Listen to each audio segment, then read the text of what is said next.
já era aqui. No mesmo lugar se acocorou pra beber água. Chuva caiu, resolveu ficar. Tirou palha e vira cipó.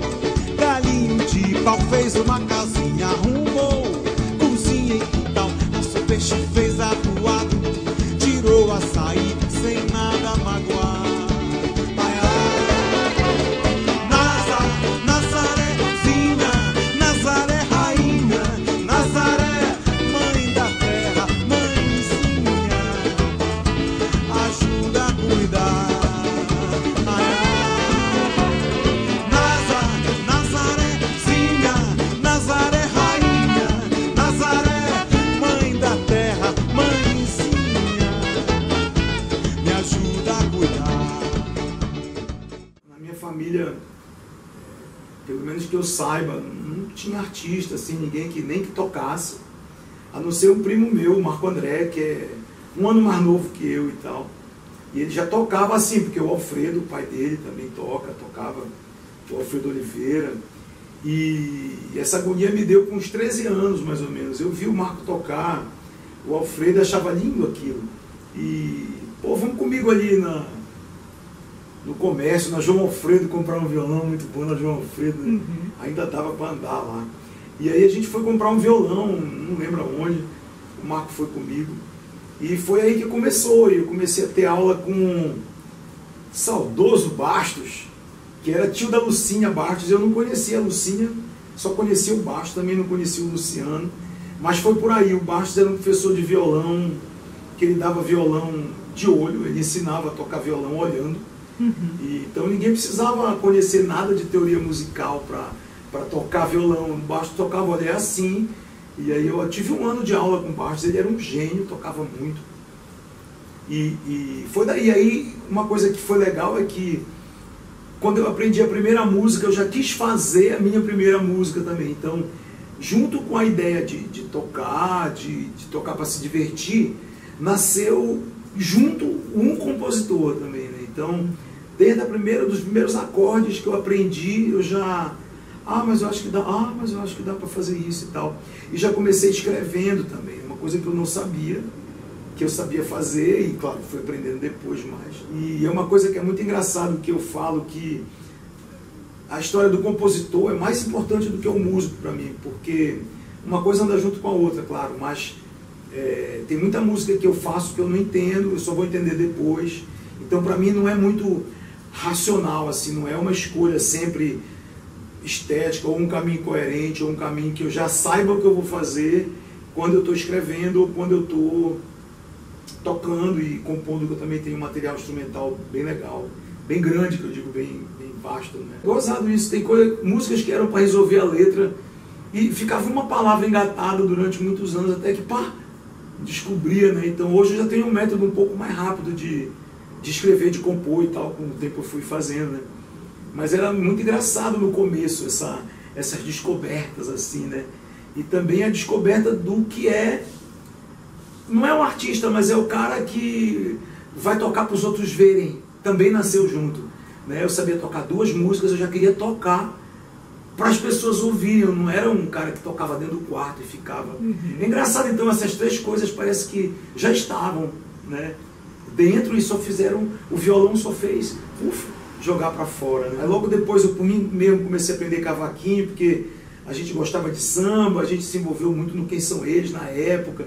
O Alfredo é um grande compositor de samba, e a gente ia defender os samba deles. Então o cavaquinho, a farra, a cerveja, veio muito a reboque da história de tocar e ir conquistando esses espaços que para a idade eram liberdades, né?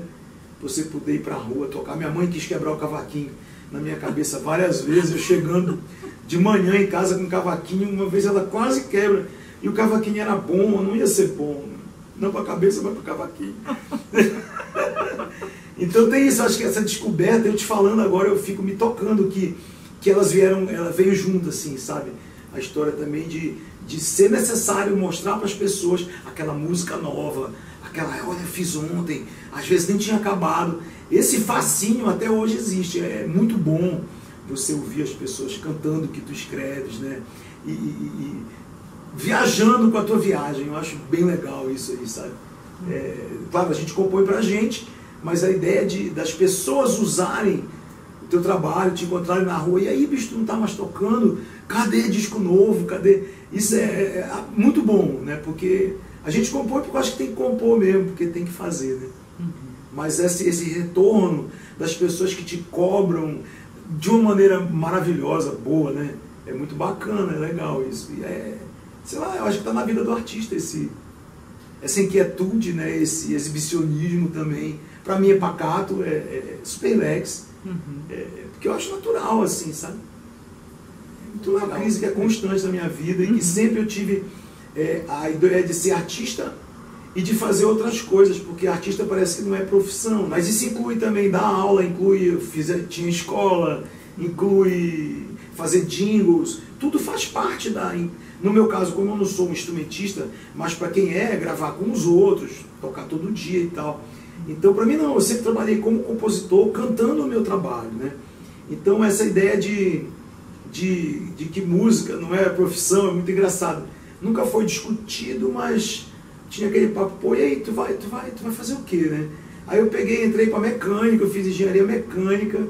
Você formou? Não, parei no meio. Aí eu vi que não tinha nada a ver, e aí e fiz comunicação, fiz publicidade.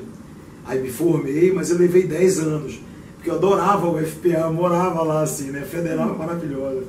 Então eu passei, me formei e tal e tal.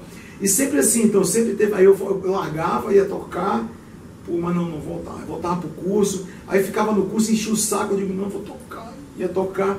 Então a minha vida inteira foi um pouco essas coisas aqui do lado e a música sempre. Eu também fui ser piloto de avião uma época, resolvi que eu tinha que ser piloto, mas não comercialmente, assim, por diversão.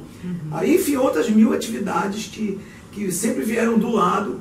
E eu acho legal que esses outros assuntos, eles trazem inputs para a música, eles trazem insights, vivências, riscos, né? Eu já viajei muito de bicicleta, por exemplo, de motocicleta, já viajei muito pelo Brasil todo e tal. Então isso tudo joga para dentro da música coisas que talvez só a música não desse, seria engraçado, né? Então talvez até tivesse que ter sempre essas coisas paralelas, né? Importantes e contribuintes e acessórias mais importantes, né? Engraçado, né? Eu tive a tal era mais um sonho também meu de sobrevivência, mas um sonho de idealismo também. E eu acho maravilhoso encontrar pessoas que estudaram. A gente chegou a dar aula ali no pouquinho, na pessoa que pagava a mensalidade, e a gente vivia coisas maravilhosas. Tinha uma mãe de uma aluna que ela pintava, e ela pintava tecido, sabe? E ela falava, cara, esse mês eu não tenho a grana para pagar, mas eu tenho tecido, vamos trocar? Então a gente escambava a aula de música por tecido. Tinha um outro que era um grande pintor, o Ricardo Sandres, eu não lembro onde ele está, ele morava em Mosqueiro, e também o filho dele, ou a filha, ou os filhos estudavam lá. E o Ricardo me pagava com rede, ele pintava umas redes belíssimas, maravilhosas assim, sabe?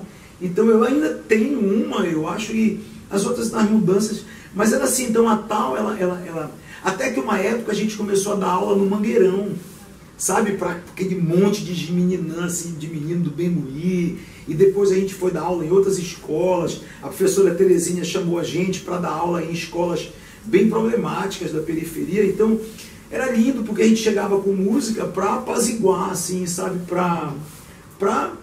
opa, peraí, calma, vamos conversar. Então a música era uma conversa que a gente tinha comunitária. A gente chegou a ter muitos alunos assim que pagavam, muitos que escambavam com a tal, e muitos que faziam parte dos projetos, né? Eu resolvi estudar música, depois de ter estudado esse bando de coisa que eu gosto, mas não era. Aí eu resolvi estudar música. Então acho que há uns 4 anos eu me formei, eu fiz o bacharelado. Eu quero agradecer publicamente ao Pardal, que é meu grande amigo, meu irmão de longa data, mas ele é um cara que é da academia, ele é doutor, hoje dá aula de música, sempre deu, mas ele estimulando o músico da rua, o músico popular, o músico que está ali na batalha, a entrar para o sistemático, para o metódico um pouco e organizar um pouco a nossa vida criativa, que no meu caso é um caos, eu sou desorganizado criativamente e tal. Então lá foi muito bom, eu teve que fazer vestibular, aprender a ler e escrever, aprender a, sabe, e um curso que é precioso, que só tem aqui em Belém, no Brasil inteiro, é um curso que une composição e arranjo. Então a gente fez um bacharelado na UEPA, maravilhoso, no Carlos Gomes, em composição e arranjo, que são duas coisas que são ensinadas separadas, mas talvez pela distância, pela lucidez do curso, pela proposta do Careca Braga, eu acho que na época era quem era o coordenador, e começou a chamar esses caras, a gente fez composição e arranjo. Então, para mim, que sou fundamentalmente compositor, né, foi maravilhoso, né? Inclusive para desmistificar aquela história de que composição não se ensina. Se ensina, e se aprende, e se cria muito melhor, né? A intuição chega no limite, tu vai buscar a técnica, tu vai buscar a informação, tu vai buscar... Então, é uma contradição que é boa se superar. Eu queria convidar também publicamente todos os amigos e colegas que ainda não entraram num curso formal. É muito bom, é muito bom. Como compositor, eu não paro de compor. E aí, o primeiro disco da minha carreira foi esse aqui, ó. Uma capa do Emmanuel Nassar, muito orgulho, fotos da Elza Lima, minha querida também. E aí chama Tribos Submarinas, eu era bem novão, é de 91, esse disco, e olha, lá no Curvo Velho, era uma pintura antiga do Curvo Velho lá. E ele foi assim, como ele era o primeiro disco, eu gravei, eu acho que eu ganhei no edital da Clima. Eu e meu grande amigo Walter Freitas, para mim, o maior músico que o Pará já teve, de todos os tempos. Walter, um grande beijo para ti. A gente ganhou junto, ele fez o Tua Bahia com a e eu fiz o Tribos Submarinas. E ele especulava para um lado, ele é muito roots, ele é muito radical, e eu especulava para o outro, dentro da música popular. E aí eu chamei dois grandes amigos também, o Fernando, não me lembro dele, e o Humberto Araújo, que tocava com o Nilson Chaves, o Fernandinho Carvalho, grande guitarrista, grande músico, e o Humberto Araújo, que a gente dividiu, assim, metade, né? O Humberto é um outro gênio também do arranjo. E foi legal, foi muito bacana, foi um disco, é onde tem o Sacramento a Nazaré, que todo mundo pede. Foi a última música que eu botei nesse disco, foi o Sacramento a Nazaré. Aí depois pintaram outros, aí eu não faço só música também, como eu fiz comunicação e tal. Eu tinha essa ideia de sair perguntando para os artistas por que eles eram artistas. E aí eu entrei num edital do IAP, antigo IAP, né? 2013, eu acho. Aí eu propus um filme, que era um filme perguntando pro pescador, pro cara lá do meio do mato, pro cara que compõe, e por que ele compõe? Era uma pergunta que eu me fazia, e até hoje eu me faço. Na verdade eu já relaxei, não quero mais saber por que é. Mas eu descobri que ninguém sabe por que faz, é dom, né, na verdade. Dizem que Deus é dom, né, que seja, maravilha, né, são as nossas capacidades, né. E aí eu peguei e saí perguntando e fiz um documentário chamado Na Boca do Peixe, e enquanto eu estava filmando eu também ia compondo. Então eu fiz o filme e fiz um disco chamado Na Boca do Peixe, que é onde tem a NASA, né, onde tem a NASA e várias outras músicas que eu gosto muito. O Kizan gravou comigo, o grande Kizan, gravou com muitas pessoas assim. E lá tem uma música inclusive chamada Clarão da Lua, que ela foi gravada pela Nazaré Pereira antes de mim. E aí essa música entrou numa coletânea em Nova York, da Putumayo. Essa música foi gravada pelo Big Sean, que é um rapper americano, que me ligaram há 6 meses atrás para liberar o Clarão da Lua para ele, que ele estava usando. Até hoje não me pagaram, bora ver. Da Universal, enfim, os caras são monstruosos. Mas eu acho legal uma música que é um carimbó, que a potência que teve mundialmente, assim, né?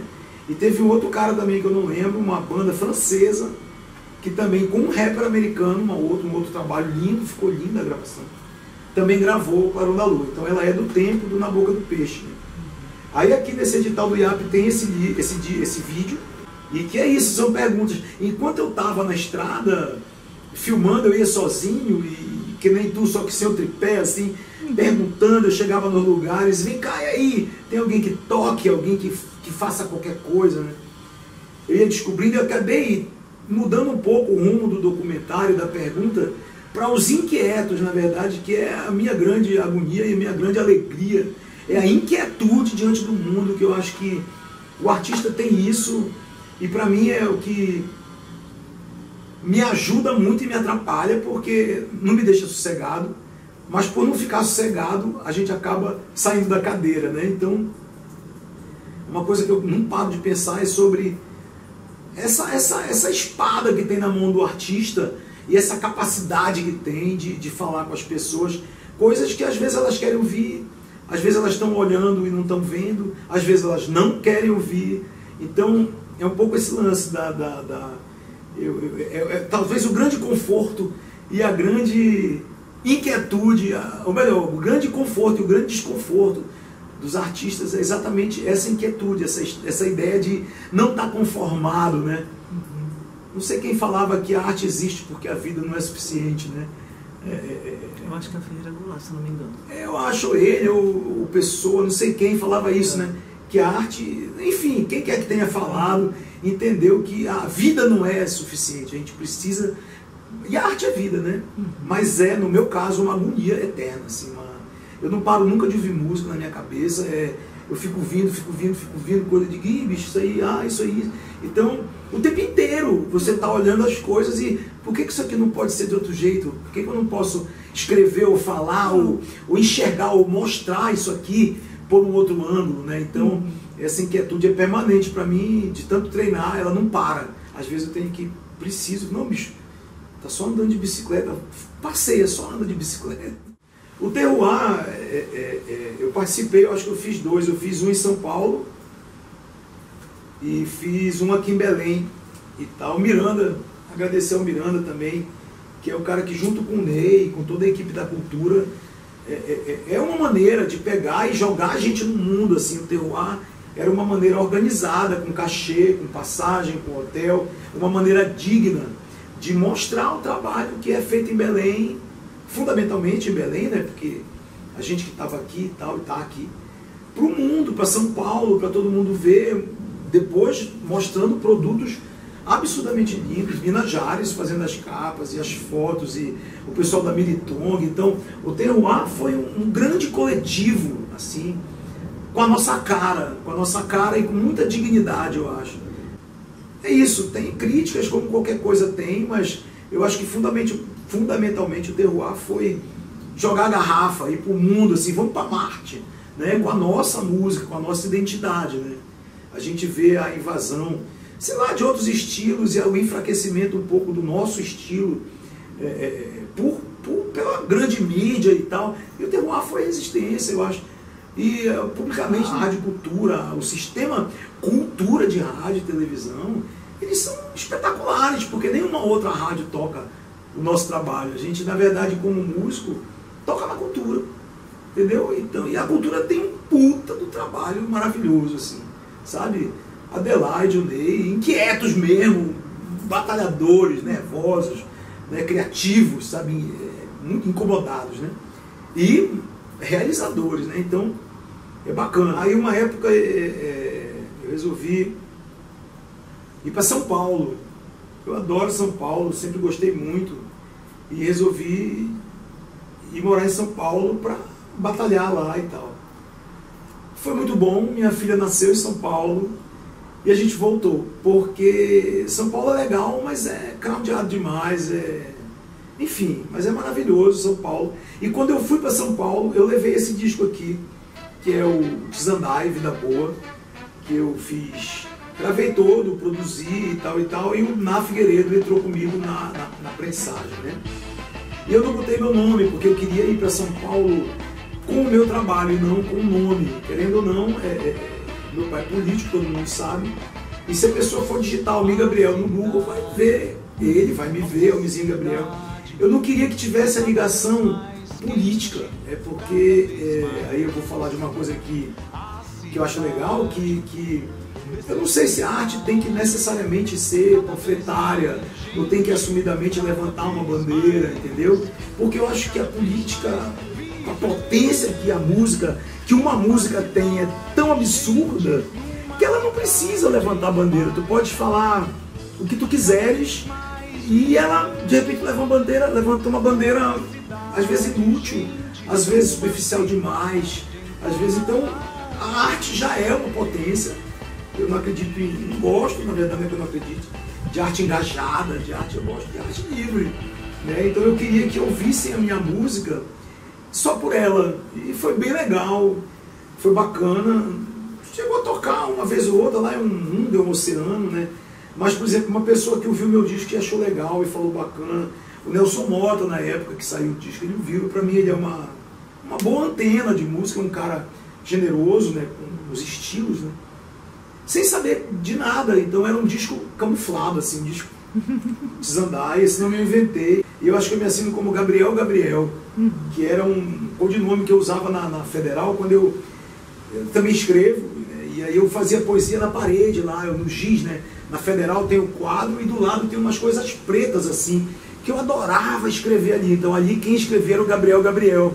Eu botava raicais na parede, botava coisas assim.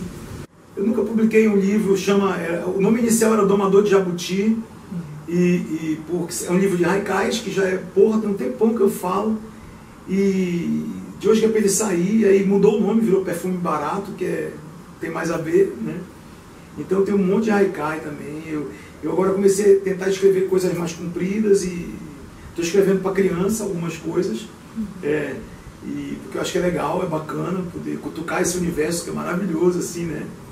E tentar chegar de outra forma nele, né? Porque eu acho que falta um pouco dos nossos encantados no universo. Claro, tem o pessoal daqui que escreve, né? Com todo respeito.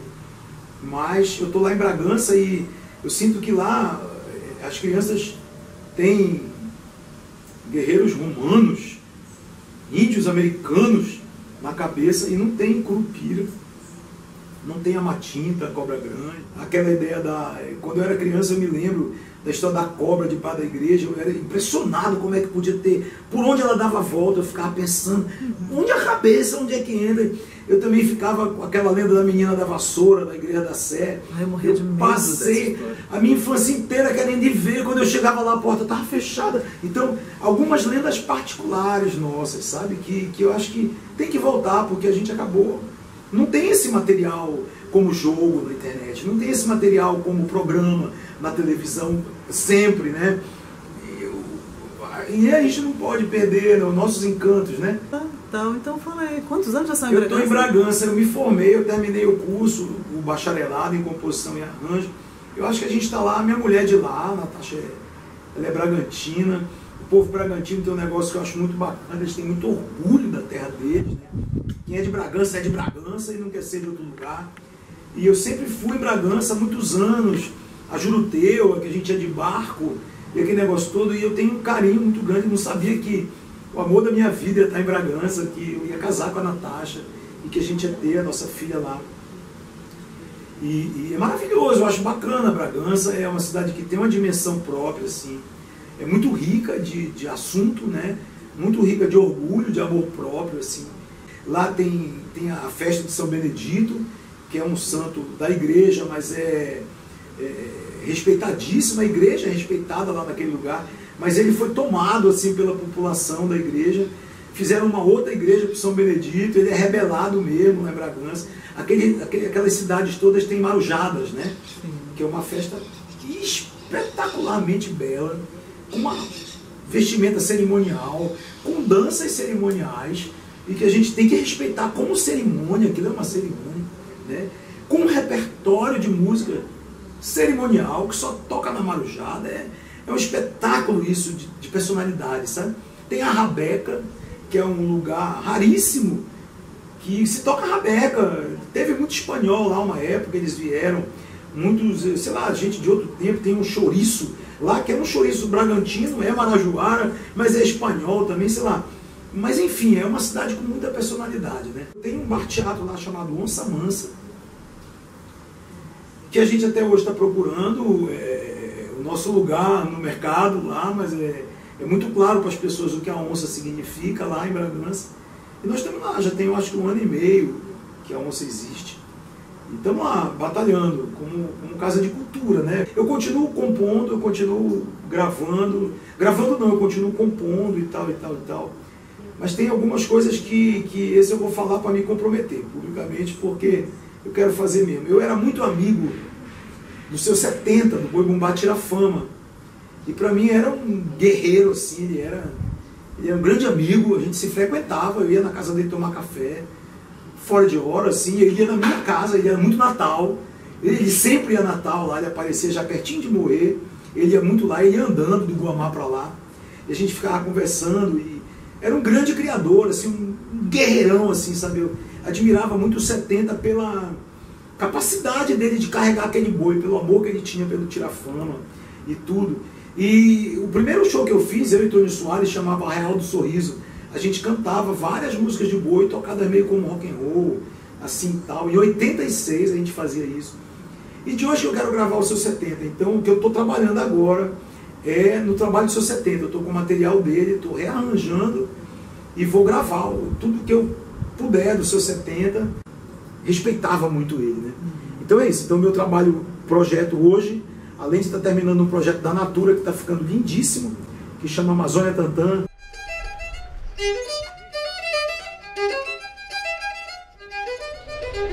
Bora batalhar, bora segurar esse grupo, senão vai morrer, né? Eu vou embora pra Marapani, comprar chapéu, é de capim. Que é eu também fazendo arranjo da música do pessoal do Meio do Mato, já com uma nova pegada, depois do bacharelado, já com uma nova visão da música. Está saindo agora, estou terminando. São 10 filmes com compositores de lá da Natura, muito bom, projeto lindo. Seu 70, Deus lhe tenha, maravilhoso. Cantiga de bem-querer, cantiga, o sol vive sempre, eu não vivo sem te ver. Quem chega a maré cheia, cantiga de bem-querer, cantiga de bem-querer. Cantiga de bem-querer, cantiga, o Bugari dá o cheiro, o Piripá dá o gosto, o clarão da lua cheia, é pouco porque eu te gosto, é pouco porque eu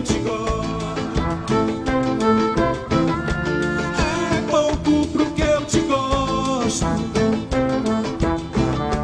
É pouco pro que eu te gosto.